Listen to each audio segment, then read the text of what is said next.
The gubernatorial recall election campaign is officially underway in Wisconsin. On Tuesday, Democrat candidates filed their papers with the Government Accountability Board. They're looking at a four-way primary on May 8th between Kathleen Falk, Kathleen Vinehout, Tom Barrett, and Doug LaFollette.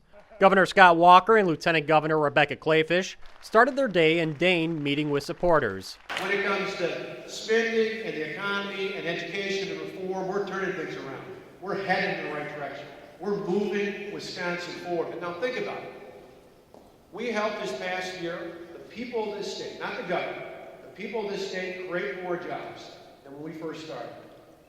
Together, we helped our state and our local governments balance our budget. In fact, we balanced our budget with long-term reforms that did it without raising taxes and without massive layoffs you see in other states.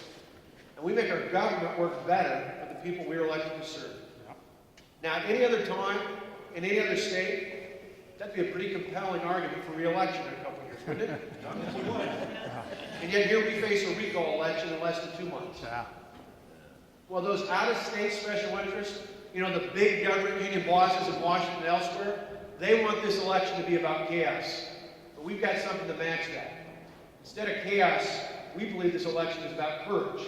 There you go. It's about the courage to move forward. Now think about this. I want to ask you two simple questions.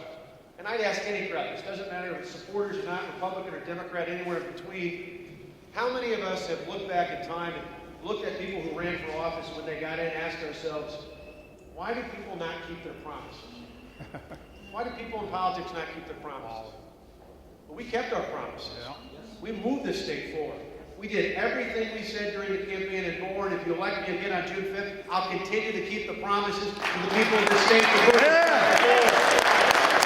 Because, you know, forward is taking the 8th largest per capita deficit in this entire country and turning it into no deficit.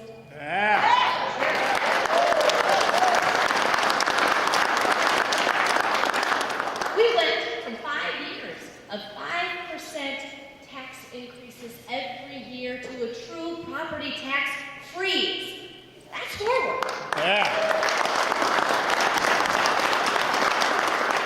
We went from 3 years under the previous administration of 150,000 jobs lost to actual job gains. That is forward. Will you go forward with us? Yeah! Walker will be spending the rest of the day traveling the state and will be in Milwaukee later this evening as part of his campaign. For the MacIver Institute, I'm Bill Osmulski.